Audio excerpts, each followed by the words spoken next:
Matinding pag-aalala. Yan ang nararamdaman ng maraming magulang sa lungsod ng Jakarta, Indonesia. Mga 2 dekada na ang nakakalipas. Dahil ang kaligtasan ng kanilang anak ay pinagbabantaan ng laganap na pedopilya sa lugar. Binibiktima ng salarin ang mga batang menor de edad. Ginagamit niya ang mga ito bilang labasan ng kanyang masasamang pagnanasa. At hindi lang yon. Para itago ang krimen ay pinapatay niya ang mga batang lalaki sa pamamagitan ng pagpuputol nito sa maliliit nilang katawan. Sa panahon ng 1994 hanggang 1996, hindi bababa sa 8 batang lalaking lansangan sa Jakarta ang napag-alamang naging biktima ng pagpatay. 4 na bangkay ang natagpuan sa dating Kemayoran Airport Area, Central Jakarta.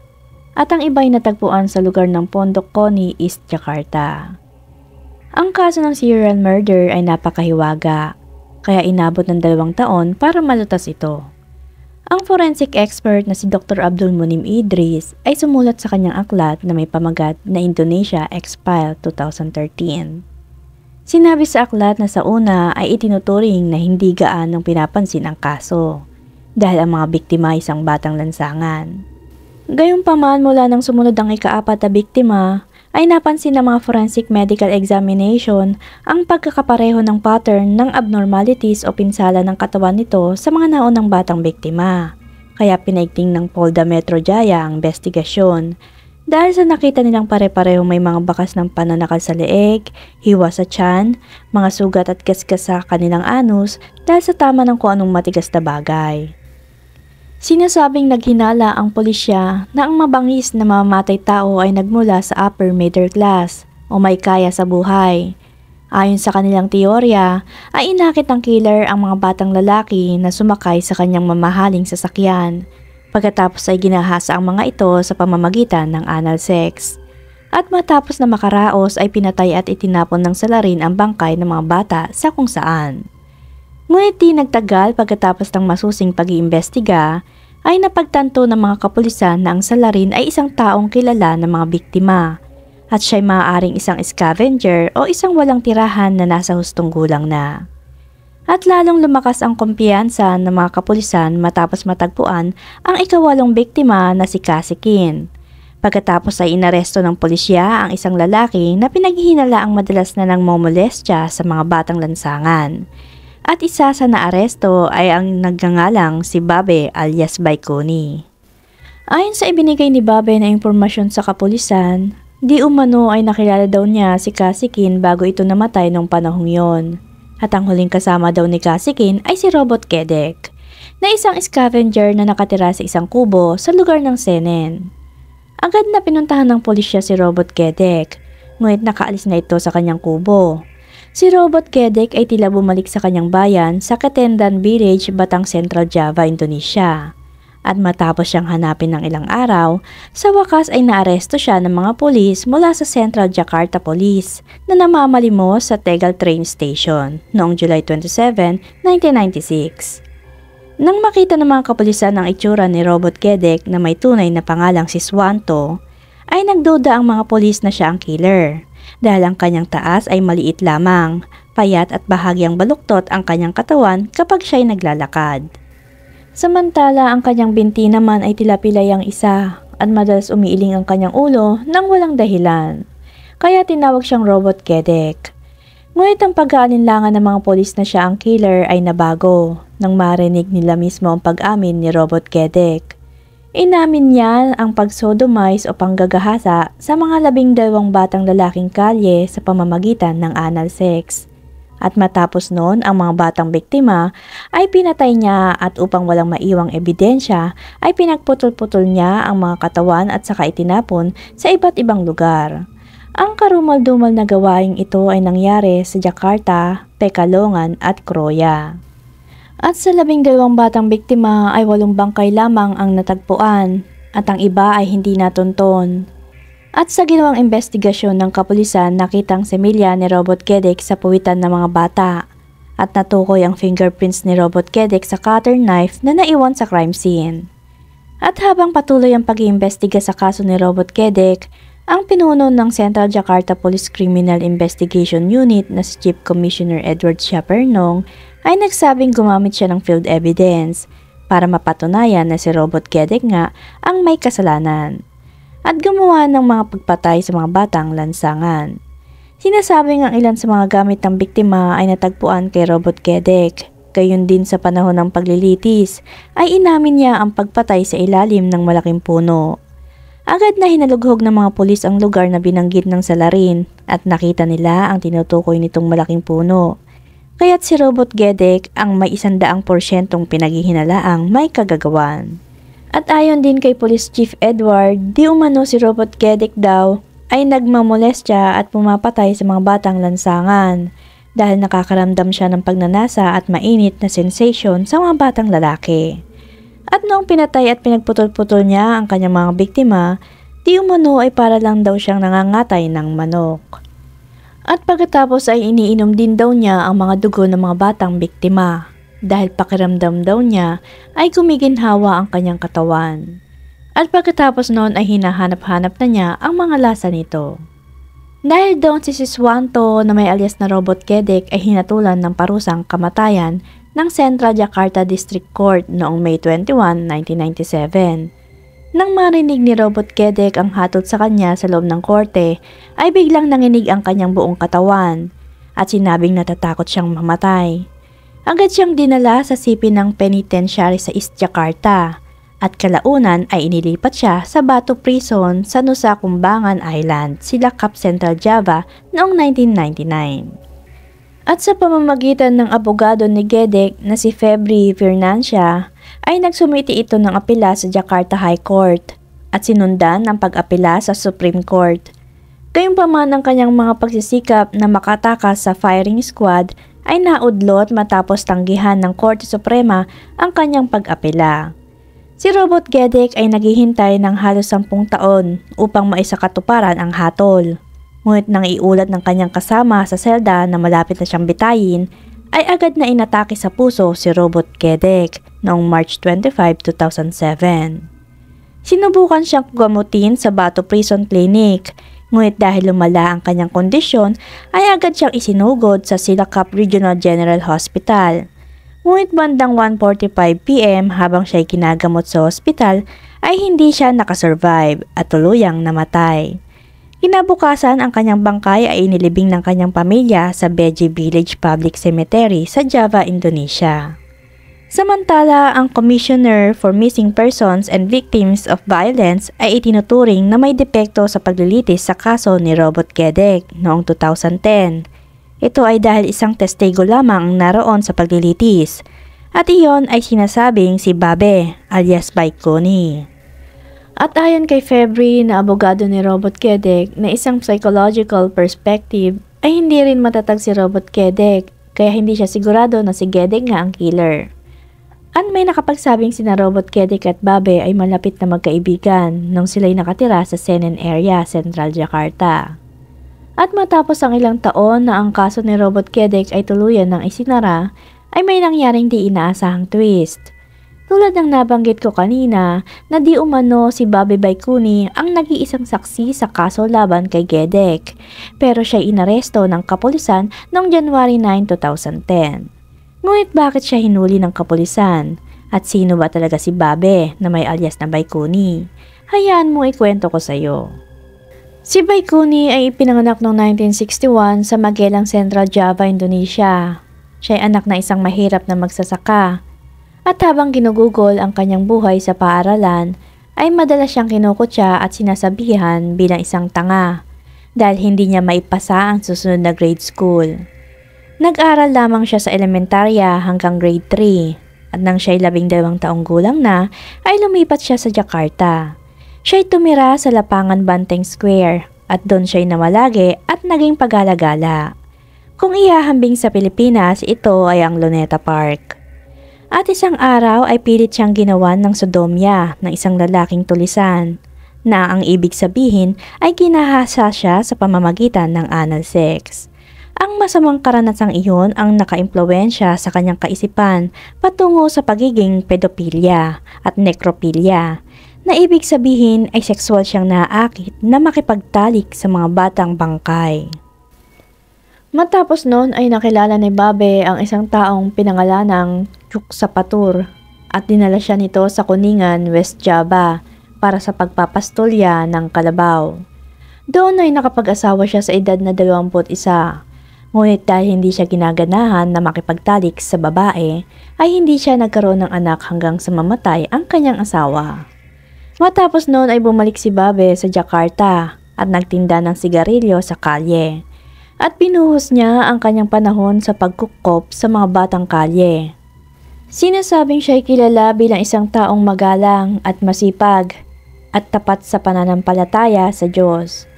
Ngunit lumalabas na siya ay may isa pang pambihirang madilim na pagkatao dahil dose-dose ng mga batang lalaki na may edad na 8 hanggang 12 taong gulang ang kanyang naging biktima.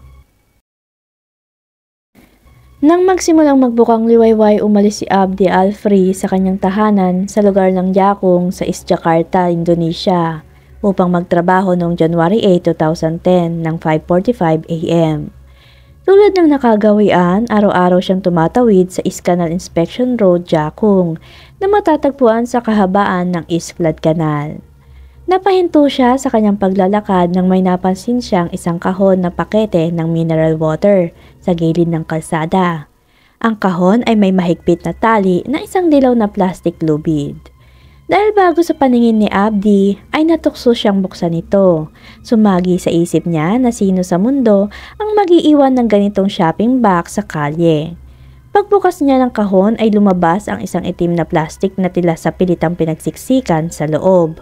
At nagsimulang magsiliparan ang mga langaw at may tumutulong likido sa ilalim ng karton. Nagulat siya at napaatras, hindi siya makapaniwala sa kanyang nakita. May ilang piraso ng 8 ulo ng katawan ng tao na sariwa pa sa loob ng itim na plastik. Si Abdi ay nagsisigaw sa mga residente habang pabalik-balik. Sinabi niya ang tungkol sa kanyang nakita. Agad na napalibutan ang lugar ng mga taong nakikiisyoso at ang ilan ay agad na nakipag-ugnayan sa kapulisan. Makalipas ang ilang minuto, dumating sa lokasyon ang mga pulis mula sa Jakung Police Station. At matapos imbestigahan ang pinangyarihan ng krimen, kinumpirma ng pulisya na ang laman ng kahon ay mga pinagputol-putol na katawan, kabilang ang binti at braso ng isang 6 hanggang 12 taong gulang na batang lalaki. Matapos noon ay dinala ng pulisya ang bangkay sa morgue sa Cipto Mangunkusumo Hospital, Central Jakarta. Kinabukasan pagsapit ng January 9, 2010, sa hindi kalayuan sa East Flood Canal, isang residente ang may natagpo ang kahina-hinalang puting plastic bag sa Rawa Ternate, Jakung River. Ang mga takot na residente ay agad na nagsumbong sa Jakung Police para sa investigasyon. Nang mabuksan ang plastic bag ay lumabas sa loob ang isang pugot na ulo ng isang bata. At batay sa ginawang pagsusuri ng forensic team, natuklasan na ang ulo ay karugtong ng pinagputol-putol na katawan ng isang bata na natagpuan ni Abdi. Samantala, nakatanggap ang pulisya ng ulat mula sa isang residente na nagsasabing nawawala ang kanilang 9 na taong gulang na anak na batang lalaki na si Arjansya. Agad na nagsagawa ng DNA ang mga pulisya sa National Police Postmortem Examination para sa bangkay ng bata at magulang na nawawalan ng anak at ang mga resulta ay nagtugma. Sinabi ng mga magulang ng biktima na madalas magbasker ang kanilang anak sa Pulogadung Terminal. Si Arjansya ay isa sa mga batang umaawit sa transportasyon ng lungsod sa paligid ng Pulogadung araw-araw. Nagtatanghal siya kapalit ng bariyang donasyon ng mga dumaraan at tinatawag itong basker. Kung tutuusin ay may pamilya pa rin siya. Sinabi pa ng mga magulang niya na madalas makita si Arjansya at ang kaibigan nitong basker boys na kasama si Babe, na isang tindero ng sigarilyo na tumatambay sa harap ng Pulogadung Trade Center. Si Babe na may tunay na pangalang Baikuni ay kilala din bilang tagapag-alaga ng mga batang lansangan. Nang araw ding yon ay mabilis na kumilos ang mga kapulisan para arestuhin siya sa inuupahang bahay nito na pagmamay-ari ni Kong Ahmad sa Pulogadung, Jakarta. Nang dumating ang mga kapulisan ay hindi kumikibo ang lalaking maitim ang balat, may bigote at nasa 50 taong gulang na ng mga panahong yon. Ang mga pulis ay agad siyang dinala sa himpilan ng pulisya. Agad namang umamin si Babe. Sinabi niya sa pulisya na di umano ay 6 na buwan na niyang kilala ang bata. At madalas tumira si Arjancia sa kanyang inuupahang bahay. At pagsapit ng January 7, 2010 ay dumating si Arjancia sa lugar kung saan siya nagtitinda. Noong umaga ng January 7 taong 2010, ang batang lalaking 9 na taong gulang na si Arjancia ay dumating sa maliit na stall kung saan nagtitinda ng sigarilyo si Babe sa harap ng Pulogadong Trade Center. Dumaan lang si Arjancia para mangamusta dahil matagal na siyang hindi nagpapakita sa kinaroroonan ni Babe. Di umano ay inalok ni Babe ang batang si Arjancia na mag-stay na lang ulit sa kanyang inuupahang bahay. Ngunit sinabi ng bata na kailangan na muna niyang mamalagi sa bahay ng kanyang mga magulang. Pagkaraan ng ilang sandali ay nagbasking si Arjancia hanggang tanghali at saka bumalik sa lugar ng tindahan ni Babe. Pagbalik niya ay umupo agad si Arjancia sa kandungan ni Babe. Pagkatapos sa hinaplos at marahang sinuklay ng mga daliri ang kanyang buhok ng lalaking 50 taong gulang na noon. Nagkataon naman naroon lang noon ang iba pang mga batang basker na tumutuloy din sa inuupahang bahay ni Babe. Matapos noon ay tinawag ni Babe ang mga batang lalaki at saka hiniling na bantayan ang kanyang paninda. At sinabi ni Babe sa mga bata na may pupuntahan lang sila saglit ni Arjancia. Gayunpaman, dinala ni Babe ang batang si Arjancia sa kanyang inuupahang bahay. Bandang 2:30 PM, pagdating nila sa inuupahang bahay ni Babe, ay naligo muna si Arjancia. Pagkatapos ay nagluto si Babe ng instant noodles at matamis na tsaa para sa bata. At habang ang bata ay nanananghalian, nakaupo si Babe at nanonood ng telebisyon. Pagkatapos kumain ay tumayo si Arjancia sa tabi ng pinto. Nakita ito ni Babe. Siya'y tumayo at nilak ang pinto pagkatapos ay hinikayat ni Babe ang batang lalaki na 9 na taong gulang noon na makipagtalik sa kanya. Ngunit maring tumanggi ang bata. Si Babe ay nagalit dahil sa pagtanggi ni Arjancia.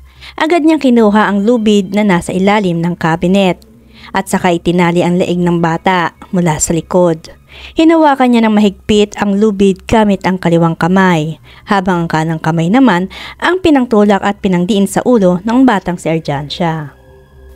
At makalipas ang 5 minuto nang hina ang katawan ng bata, kalaunan ay namatay ang basker boy dahil naubusan ng oxygen. Nang makita ni Babe ang bata na hindi na gumagalaw at patay na, dinala niya ang katawan nito sa kanyang silid at inilagay sa kama ng nakadapa. Pagkatapos ay hinubad niya ang lahat ng mga damit ni Arjancia at saka hinalay ang wala ng buhay na katawan ng bata sa pamamagitan ng anal sex. At matapos isagawa ang masama at maruming pagnanasa, bumalik si Babe sa kanyang tindahan at sinabi ni Babe na bigla siya nagkaroon ng mga bisita na mula sa Tangerang. Dahil dito hiniling niyang muli sa 3 batang lalaki na bantayang sandali ang kanyang paninda. Ngunit sa katunayan, bumalik si Babe sa kanyang inuupahang bahay upang linisin ang katawan ni Arjancia. At gamit ang isang machete, tinaga niya ang katawan ng bata sa 4 na bahagi. Ang mga bahagi ng katawan tulad ng binti at braso ay inilagay niya sa isang malaking itim na plastic bag. At pagkatapos ay isinilid niya ito sa isang karton ng mineral na tubig. Samantala, binalot niya sa t-shirt ang ulo ni Arjancia at inilagay sa puting plastic bag. At pagkatapos mag-ayos ay bumalik si Babe sa kanyang tindahan sa park para kunin ang kanyang mga paninda at ang 3 batang lansangan na kanyang inaalagaan. Bandang 5 PM na sila nakauwi. Noon na hindi pa natatapon ang karton at plastic bag na naglalaman ng mga parte ng katawan ni Arjancia at inilagay lamang niya ito sa ilalim ng mesa sa labas ng kanyang bahay. Pagsapit ng January 8 taong 2010, bandang 3:00 ng umaga, lumabas si Babe sa inuupahang bahay. Bit-bit ang 2 pakete na naglalaman ng mga bahagi ng katawan ng tao. Ang bangkay ng bata ay tinapon niya sa 2 magkaibang lugar na ang ulo ay sa Pulogadong Bridge at ang katawan ay sa East Flood Canal Bridge. At hindi lang si Arjancia ang biktima ni Babe dahil inamin din ni Babe na ginawa niya ang ganong pagpatay mula noong 1993. Gayunpaman ay mayroon ding mga nagsabi na ang isa sa kanyang mga naging biktima ay isang mahirap na batang lalaki na may pangalang Aris na namatay noong 1998. Si Aris ay nakilala ni Babe sa terminal ng Kampong Melayu. Inanyayahan ni Babe ang bata na sumama sa kanya sa Kumingan, West Java. Pagdating sa Kuningan, dinala ni Babe ang bata sa marketplace para maglaro. At pagkatapos ay dinala niya ang bata sa ilog at namatay. Matapos na hindi gumagalaw, iniangat ni Babe ang katawan ng bata at saka hinalay. Pagkatapos ay iniwan niya ng ganun lang ang bata sa tabing ilog. Samantala, sinabi ng National Commission of Child Protection na mayroong hindi bababa sa 14 na biktima na pinatay ni Babe dahil natagpuan ng kapulisan sa inuupahang bahay ni Babe ang isang koleksyon ng mga larawan ng mga batang lansangan na nakaimbak sa isang kahon ng sigarilyo. At pagkatapos kay Aris ay natagpuan din si Ricky sa Pulogadong Bus Terminal noong 2005. Siya'y pinatay sa pamamagitan ng pagsakal sa kanyang leeg nang ang bata ay tumanggi sa anal sex. At nang mawala ng malay ang bata dahil sa pananakal ay hinalay ito ni Babe. At matapos na makaraos, binalot ang kanyang katawan sa disposable plastic bag at saka itinapon. At ang sumunod ay si Yusuf Maulana. Siya'y natagpuan sa Jenkol Public Bus Stop kila Pagading noong April 30, 2007. Ang batang ito ay tinatayang nasa edad 9 hanggang 12 taong gulang. At tulad ni Tom, ang katawan ni Joseph ay pinutol din ni Babe at pananakal din ang sanhi ng kanilang kamatayan. At si Adi na 12 taong gulang naman ay natagpuan sa Market Glender, Jakung noong July 9, 2007. Ang kanyang katawan ay pinutol sa 2 bahagi bago inilabas sa Glender Market. At pagsapit ng January 14, 2008, natagpuan ng pinagputol-putol na katawan ni Rio sa 4 na bahagi sa bangketa sa harap ng taong Bekasi Trade Center. At ang ikapitong biktima na batang kalye na si Arif Liit na 6 na taong gulang ay natagpuan ang kanyang bangkay sa Terminal Pulogadong. Pinutol ang kanyang katawan sa 4 na bahagi. At nang matagpuan ng kanyang bangkay noong May 15, 2008, siya'y walang ulo. At ang panghuli ay si Arjansya na 9 na taong gulang kung saan nahuli na si Babe. Samantala ayon sa abogado ni Robot Kedek na si Febri Hernancia ay magkakilala sina Robot Kedek at Babe mula nang tumira sila sa Pasar Senen. Tinuturing ni Robot Kedek na si Babe ay kapwa mandaragit at bakla. At sinasabing si Babe din ang nag-iisang saksi noon sa paglilitis kay Robot Kedek. Ngunit si Babe na dating gumagamit ng alias na Sunarto ay nag-claim na siya ay nagbebenta ng mga damit na second hand sa Jung Market kay Mayoran. At pinabulaanan niya na siya ang taong tinutukoy ni Febri. Gayunpaman kahit walang nakuhang litrato noon ay 100% na sigurado si Febri na ang mukha ni Babe Paikuni ay katulad ng witness kay Robot Kedek. Bilang resulta sa karumal-dumal na ginawang krimen ni Babe Baikuni sa mga batang basker, ay hinatulan siya ng habang buhay na sintensya noong October 6, 2010 ng East Jakarta District Court. Pagkatapos ay naghain siya ng apela sa Jakarta High Court at binigyan siya ng parusang kamatayan noong January 18, 2011. Samantala, ang abogado niyang si Ranga Ricoser ay hindi tumigil at nagpasa muli ng apela sa Korte Suprema. Gayunpaman tinanggihan ng Korte Suprema ang apela ni Baikuni dahil napatunayang guilty siya sa pagpatay sa 14 na bata at pinagputol-putol ang 4 sa kanila. At kahit na ang desisyon ng parusang kamatayan ay final na mula April 2011, hanggang ngayon ay hindi pa rin naisasagawa ang pagbitay kay Baikuni. Ayon sa kanyang pamilya, kasalukuyan pa rin siyang nasa sipin ng prison at panakanakan tumatawag sa kanila. Ang marahas na pagpatay sa mga batang lansangan ay madalas na nauugnay sa psychological state ng may kasalanan. Tulad ng mga kalupitan na dinanas ni Babe sa kamay ng pedopilya. Kaya nasakripisyo ang buhay ng mga bata para matugunan ang kanilang mga sexual na pangangailangan. Kaya para sa lahat ng antas ng lipunan, maging pribadong institusyon man at gobyerno, aktivista at tagamasid, dapat na maging mas seryosong magtulungan sa pakikipaglaban at magbigay ng proteksyon sa lahat ng bata saan man sa mundo mula sa lahat ng banta ng karahasan, lalo na sa mga pangil ng pedopilya, para bigyang kasiyahan ang kanilang pagnanasa.